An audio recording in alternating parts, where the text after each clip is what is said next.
নমস্কাৰ বন্ধু বান্ধৱীসকল। আজি মছলা কম দি মাংসৰ পাতৰ কেনেকৈ ৰেচিপিটো কৰিলোঁ আপোনালোকৰ আগত দেখাবলৈ ওলাইছোঁ। ভাল লাগিলে লাইক কমেণ্ট শ্বেয়াৰ কৰিব। আহক উপকৰণটো চাওঁ। এয়া মাংসখিনি ধুই ল'লোঁ। এবাৰ ধুই লোৱাৰ পাছতে নেমু টেঙা দি পেলাই আৰু অকণমান মোহাৰি ধুনীয়াকৈ ধুই লৈছোঁ, কাৰণ ব্ৰইলাৰ মাংসৰ কাৰণে। সিজাই লোৱা নাই বাৰু। এয়া ধুই ল'ম ভাল চেফা পানীত, আকৌ এবাৰ দিম। ঘঁহি লৈছোঁ, অকণমান ঘঁহি লৈছোঁ। ঘঁহি থাকোঁতে বৌয়ে কৈছে, ইমান ঘঁহি আছেনে, নাইকিয়াই হৈ যাব বোলে। আহক চাওঁ লগত কি কি দিম।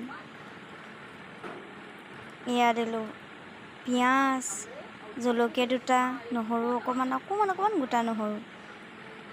এয়া উঠাই ল'ম, পানীখিনি টুকি ল'ম, প্লেট এখনত উলিয়াই ল'ম। চাম আহক। বৌয়ে পিঁয়াজখিনি পিচিবলৈ নিব আৰু দেই অকণমান পাছতে চাব। আৰু তাত জালুকো দিয়া নাই, জীৰাও দিয়া নাই। এনেকৈ আপোনালোকে খাই চাব, বহুত সুন্দৰ লাগে। আহক চাম। এয়া সকলোবোৰ যোগাৰ কৰি ল'লোঁ। কেৰাহীটো গৰম কৰিবলৈ পাতি থলোঁ। দি তেল দিম অকণমান। মায়ে আকৌ বেছি তেল নাখায়, আজি অকণমান বেছিয়ে দিলোঁ, কাৰণ 100 টকা মাংসত ইমান তেল দিলে মায়ে বকি থাকে।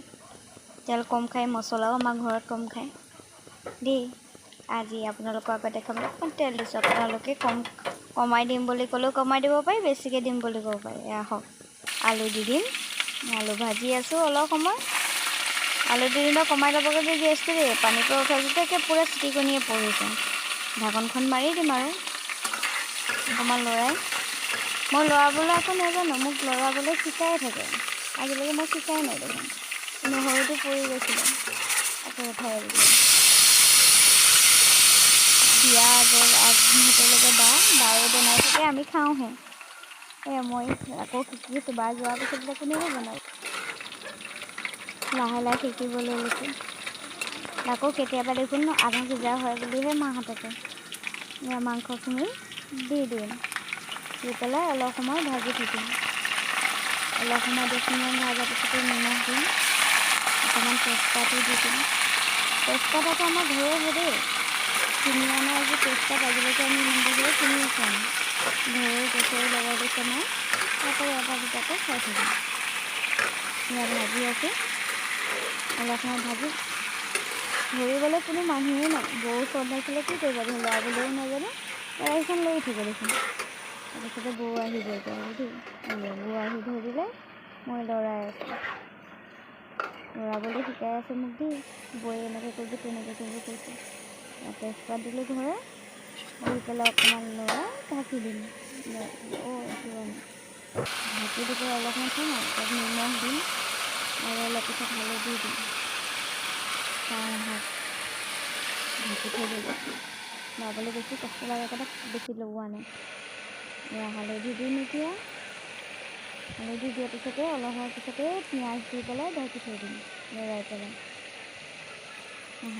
আপোনালোকে খাই চাব। জিৰা দিয়া নাই, জালুকো দিয়া নাই, কোনো ধৰণৰ মছলা প্ৰয়োগ কৰা নাই। অকল নহৰু আৰু পিঁয়াজ দিছোঁ, আদাও দিয়া নাই।